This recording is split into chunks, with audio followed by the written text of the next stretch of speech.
Hello, I'm Andy Sharp. So today I thought I'd do a bit more of an informal video, a project log.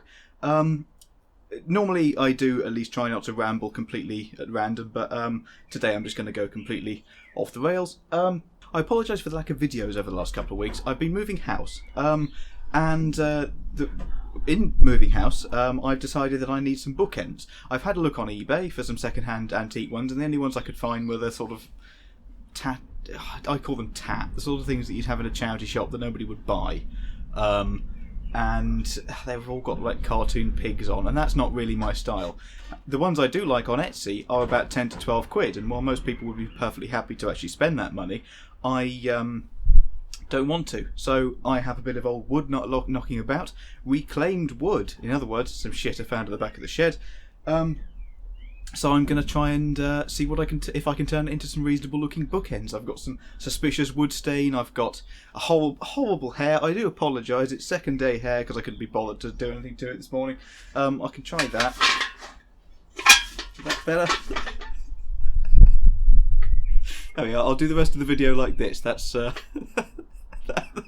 work. That bucket had dead bees in it this morning, by the way.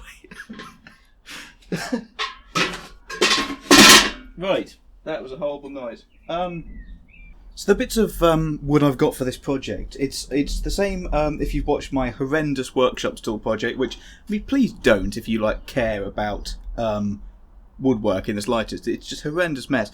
But it's the same wood I'm using from that project. I think it used to be some decking. It's got some it's got some wood stain on one side, but it does plane off fairly easily. Sorry, paint, I mean, instead of wood stain.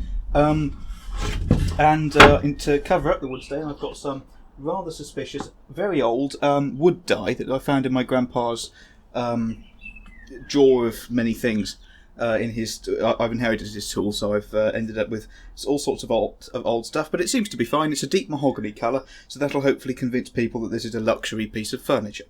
I've got a plane here, mainly for decoration, though I will be using it. I'm going to be using a jigsaw as well, some measuring equipment, set square. Nothing that's particularly hard to find or difficult to access. Just basically the tools I have knocking about. And obviously I've got some tea because, well, I'm in the shed, so clearly I have tea. I'm not doing anything particularly fancy while measuring these pieces out. The piece of the mantelpiece I'm putting these bookends on is 17 centimetres wide, so it really now is a case of estimating how long I want the top and the bottom pieces to be, cutting 4 pieces the same length to be those, and then cutting some cross braces to make it all hopefully stay together fairly well.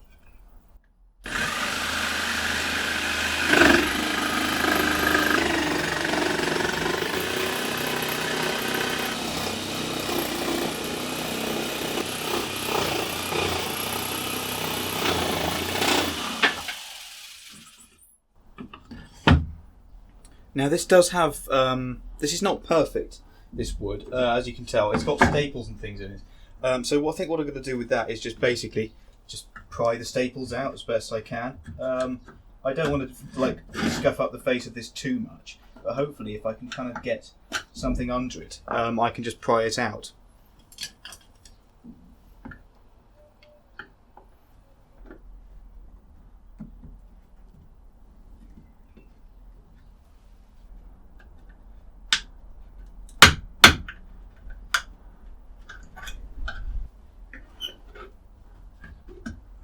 So the way that I intend to put these together is by having a piece on the bottom like that, a piece coming up the side like that, and then, hopefully, I think what I'm going to do is have a square piece of wood coming up to the top there, so that should keep everything nice and square, and then just basically cut it off in a sort of 45-degree angle, so that hopefully then it'll look... I'm going for a kind of rustic look.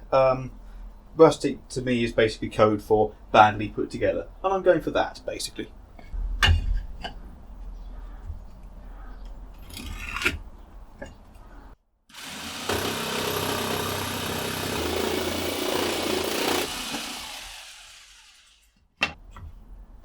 So I'm starting out making the cross braces now. So I've got 2 of these bits of wood that have come off the end of the plank. So what I'm going to do, I think, is essentially just find the shortest go with the measurements of the shorter one, and then cut this one to the same size, and then essentially cut out a kind of taper so it'll come across something like that, and have a kind of square topped and square sided piece, but with a nice taper along the top, which I think would look quite nice.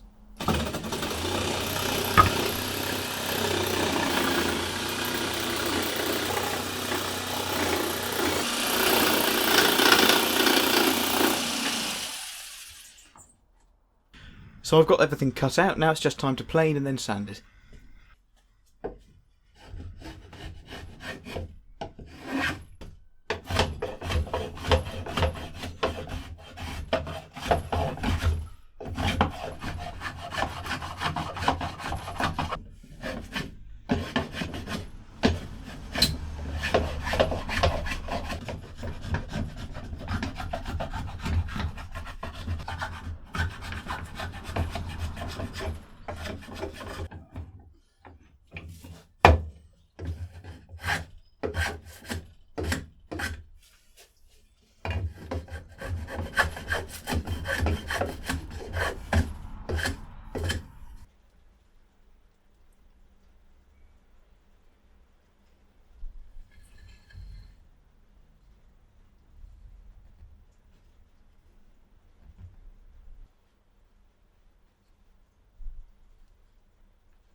I've only sanded down one of these bits. I'm not quite sure why. I thought I decided to just try and shape that, but I think what I've done is actually round off the corners too much, so I'm not going to do it on this second one. It might not match, but you've gathered by now this is not going to be a quality piece of woodwork.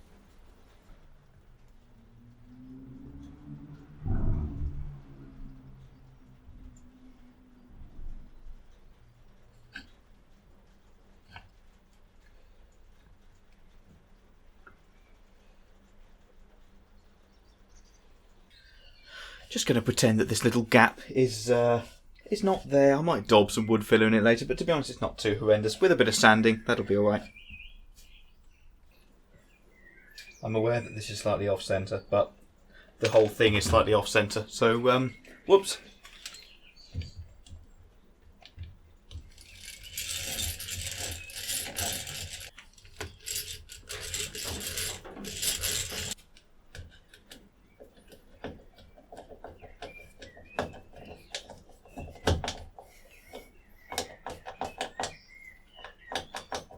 So after gluing some of this stuff up, I'm quite aware that it looks horrible. I don't like the shape of this, actually. I think there's too much material down here on the bottom, and I'm not quite a fan of the square corners. So what I might do is cut another couple of inches off these bottom pieces and give them some 45-degree angles on the edges, and might do the same on the top here as well, so that it's not all just square wood.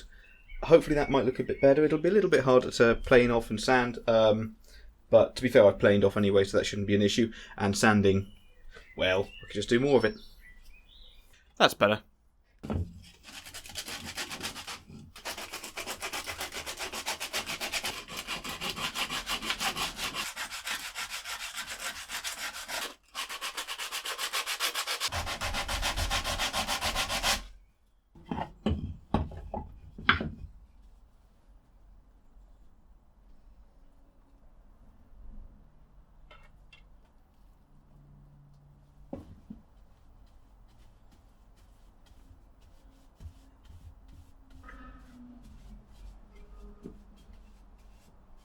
It's amazing how a bit of varnish will bring out the grain and the character, even of pretty horrible quality wood. I think there's a saying that I think Aging Wheels, and a fantastic YouTuber you should check out, said something similar.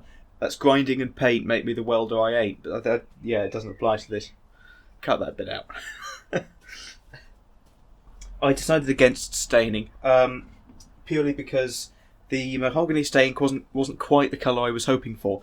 And the light oak stain was, it was essentially not that different to the colour that this is going. So I just didn't think it was really worth bother. I reckon 2 coats will do of this. I think more than that, and it's going to end up looking a bit too shiny, possibly. and if it's very, very shiny, people might suddenly start noticing the craftsmanship. And of course I want to cover that up as much as possible. So yeah, just a bit of a coat to give it some life, cover up some of the imperfections, but then I think beyond that we won't worry. So, after a couple of coats of varnish, these look quite a bit less squalid than they did before. I think that the cutting off of the corners really did help, actually, with the appearance.